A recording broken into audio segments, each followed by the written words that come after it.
Halo anak-anak, hari ini kita akan memasuki topik yang terakhir dari bab ini, yaitu mengenai makanan bergizi. Setelah kemarin kamu belajar mengenai sistem pencernaan, bagaimana makanan itu diproses di dalam tubuh, sehingga didapatlah sari-sari makanan yang dapat diubah tubuh menjadi energi untuk kita melakukan aktivitas. Nah, sekarang kita akan belajar apa sih yang ada di dalam makanan tersebut dan apa fungsinya untuk tubuh kita dan bagaimana makanan itu dapat menunjang fungsi tubuh kita dengan baik. Kita akan mempelajari tentang makanan bergizi. Makanan disebut bergizi jika di dalamnya mengandung bahan-bahan yang dibutuhkan oleh tubuh, yaitu karbohidrat, lemak, protein, vitamin, mineral, dan juga terakhir air. Nah, berdasarkan kandungan yang ada di dalamnya, makanan itu dibagi menjadi tiga bagian ya. Makanan bergizi untuk zat pembangun, untuk zat tenaga, dan juga zat pengatur. Untuk zat tenaga itu ada karbohidrat dan juga lemak. Untuk zat pembangun ada protein. Sedangkan untuk zat pengatur itu ada vitamin, mineral, dan air. Kita akan bahas yang pertama, yaitu karbohidrat. Karbohidrat merupakan sumber energi utama dari untuk tubuh manusia. Karbohidrat ini biasanya didapat dari makanan yang berupa zat tepung yang mengandung dan biasanya rasanya manis. Ya, itu karbohidrat ada di nasi, misalnya di bahan pokok utamanya itu ada di bahan pokok. Di nasi, kentang, ini beras merah ya, singkong, talas, jagung itu banyak mengandung karbohidrat. Begitu juga dengan makanan-makanan yang manis ya. Makanan yang manis itu banyak mengandung karbohidrat. Roti juga banyak mengandung karbohidrat. Ini fungsinya untuk sumber energi utama dan dibutuhkan dalam jumlah yang cukup besar. Kemudian protein. Protein adalah zat pembangun. Namanya pembangun, berarti dia membangun. Protein ini berfungsi untuk membentuk sel-sel tubuh.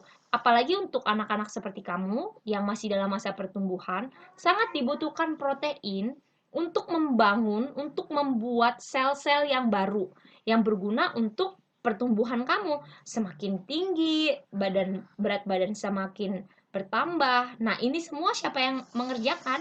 Ini semua dikerjakan oleh protein, pembangun. Dan untuk yang dewasa misalnya seperti Ibu Eva, ini protein juga digunakan untuk memperbaiki sel tubuh yang rusak. Untuk anak kecil juga ya, memperbaiki sel tubuh yang rusak. Untuk yang dewasa hanya untuk memperbaiki sel tubuh yang rusak, tapi tidak lagi membuat ibu misalnya bertambah tinggi begitu. Tapi bisa bertambah berat badannya.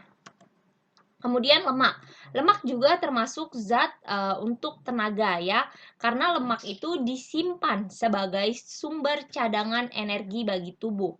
Makanan yang mengandung lemak itu misalnya nih seperti yang Ibu tunjukkan di dalam gambar, makanan yang mengandung lemak itu bisa berasal dari tumbuhan, bisa juga berasal dari hewan. Jika berasal dari tumbuhan namanya lemak nabati. Yang berasal dari hewan namanya lemak hewani. Nah, seperti yang dari tumbuhan itu ada alpukat, kelapa, kemiri, itu banyak mengandung lemak. Sedangkan yang dari hewan itu ada seperti dalam daging, khususnya di bagian ini ya, biasanya putih-putih itu gajih namanya. Nah, itu lemak yang berasal dari hewan. Lemak juga fungsinya untuk melarutkan. Melarutkan itu artinya membuat vitamin A, D, E, dan K itu bisa dipakai dengan baik di tubuh dan bisa disimpan oleh tubuh. Kemudian selanjutnya yaitu vitamin. Vitamin itu macamnya ada banyak anak-anak ya. Vitamin itu ada vitamin A, B, C, D, E, dan K ya. Masing-masing itu punya fungsinya sendiri. Vitamin itu secara garis besar, vitamin itu fungsinya untuk mengatur tubuh. Jika kekurangan vitamin, maka tubuh bisa terganggu. Misalnya ini vitamin A. Ini gambar-gambar ini adalah contoh makanan yang cukup banyak mengandung vitamin A. Nih, vitamin A itu berfungsi untuk menjaga kesehatan kulit. mata, kemudian pertumbuhan. Kalau misalnya kekurangan vitamin A, maka bisa terkena rabun mata. Tuh, ini pada mata normal mungkin kelihatannya seperti ini, tapi orang yang kekurangan vitamin A dan menderita rabun senja, akhirnya semuanya jadi kelihatan gelap. Begini, rabun senja atau namanya rabun ayam ya. Kemudian yang kekurangan vitamin A itu juga kulitnya akan terasa kasar. Sedangkan vitamin B, ini vitamin B itu penting untuk pembentukan sel darah merah. Jadi kalau misalkan kekurangan vitamin B, maka akan bisa kekurangan darah atau anemia.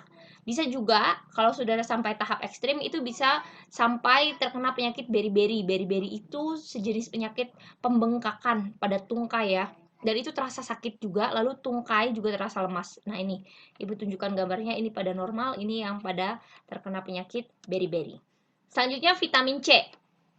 Vitamin C ada banyak di jeruk, pisang, cabai, apel, dan fungsinya adalah membantu perbaikan sel-sel tubuh yang rusak, juga membantu meningkatkan daya tahan tubuh.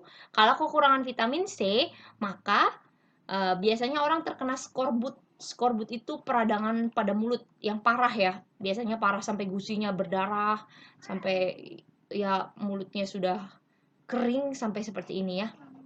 Atau bisa juga terkena sariawan. Sedangkan vitamin D itu fungsinya khususnya untuk pertumbuhan tulang dan gigi. Jadi wajar kalau orang kekurangan vitamin D, maka dia bisa terkena osteoporosis, yaitu tulangnya tidak padat, ataupun pada anak-anak bisa terkena rakitis. Vitamin E itu penting untuk menjaga kesehatan kulit dan juga mencegah kemandulan atau untuk kesuburan. Jadi kalau misalnya orang yang kekurangan vitamin C itu bisa mandul itu tidak memiliki keturunan ataupun kulitnya mudah keriput. Vitamin K ini berfungsi untuk membantu membekukan darah. Jadi darah, misalnya kita luka, keluar darah, maka tubuh akan secara otomatis mengeluarkan zat untuk membekukan darah supaya darah tidak mengucur terus. Nah, ini pembekuan darah ini dibantu oleh vitamin K. Jadi kalau orang kekurangan vitamin K, maka akan terkena penyakit namanya hemofilia, yaitu darahnya susah berhenti. Ini cukup berbahaya ya, apalagi misalnya untuk ibu yang melahirkan. Ibu yang melahirkan itu ketika dia mengeluarkan anaknya, itu ada pecah pembuluh darah. Kalau ibu tersebut kena hemofilia, maka nanti darahnya itu tidak berhenti-berhenti. Dan itu bisa menyebabkan kasus kematian pada ibu yang melahirkan. Seperti itu. Jadi memang vitamin K ini penting ya. Kemudian mineral. Mineral ini macam-macam anak-anak ya. Mineral ini bisa kalsium, fosfor, zat besi, dan yodium. Ini tidak dibutuhkan tubuh dalam jumlah banyak. Beda dengan karbohidrat. Kalau karbohidrat, protein dibutuhkan dalam jumlah banyak, tapi mineral tidak. Tapi penting. Nah, misalnya kalsium dan fosfor itu untuk pembentukan tulang dan gigi. Sedangkan zat besi digunakan untuk pembentukan hemoglobin. Hemoglobin ini yang membuat darah menjadi warna merah, yang tugasnya mengikat oksigen. Jadi kalau kita kekurangan zat besi, maka nanti hemoglobinnya juga tidak banyak. Akibatnya kita tidak banyak mengikat oksigen. Kemudian yodium itu untuk pertumbuhan dan perkembangan tubuh. Jika misalnya kekurangan yodium, maka kita bisa kena penyakit gondok ya. Nih, biasanya besar seperti ini ya. Oke, yang terakhir adalah air. Air itu berfungsi untuk melarutkan makanan, menjaga suhu tubuh, dan melancarkan pencernaan. Kalau kamu tahu, tubuh kita itu hampir 70% terdiri dari air ya. Itulah sebabnya mengapa air itu penting sekali untuk kita, dan penting sekali kita untuk minum 2,5 liter air setiap harinya. Kebutuhan air setiap orang memang beda-beda ya, tergantung dia wanita atau pria, lalu aktivitasnya apa. Tapi minimal kita harus minum 2,5 liter air setiap hari atau 8 gelas air. Kalau misalnya aktivitas lebih berat, misalnya atlet, itu maka dia butuh air dalam jumlah yang lebih banyak lagi. Jadi itulah kira-kira zat-zat yang ada dalam tubuh. Nah, bagaimana kita memakan zat-zat ini supaya menjadi gizi yang seimbang, supaya tubuh mendapatkan semua dengan pas. Nah, ini ada pedoman gizi seimbang. Lihat ya. Yang paling bawah itu yang paling banyak. Lihat. Paling bawah paling banyak air. Kemudian di atasnya makanan pokok. Nih ya, makanan pokok itu dari karbohidrat, bisa nasi, roti, singkong. Nah, kemudian selanjutnya adalah zat pengatur tubuh. Nah, itu ada apa? Ada sayuran, ada buah-buahan yang di dalamnya banyak mengandung vitamin dan juga mineral. Kemudian di atasnya ini ada protein. Protein juga harus seimbang ya. Jangan semua protein hewani atau semua protein nabati. Akan sangat baik jika porsinya dapat seimbang. Yang hewani itu misalnya dari ikan, lalu nanti yang dari nabati itu tempe misalnya. Kemudian yang paling atas adalah yang dibutuhkan dalam jumlah yang sedikit. Apa contohnya? Contohnya adalah garam dan gula.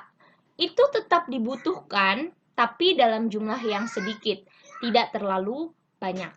Ya, demikian topik kita hari ini.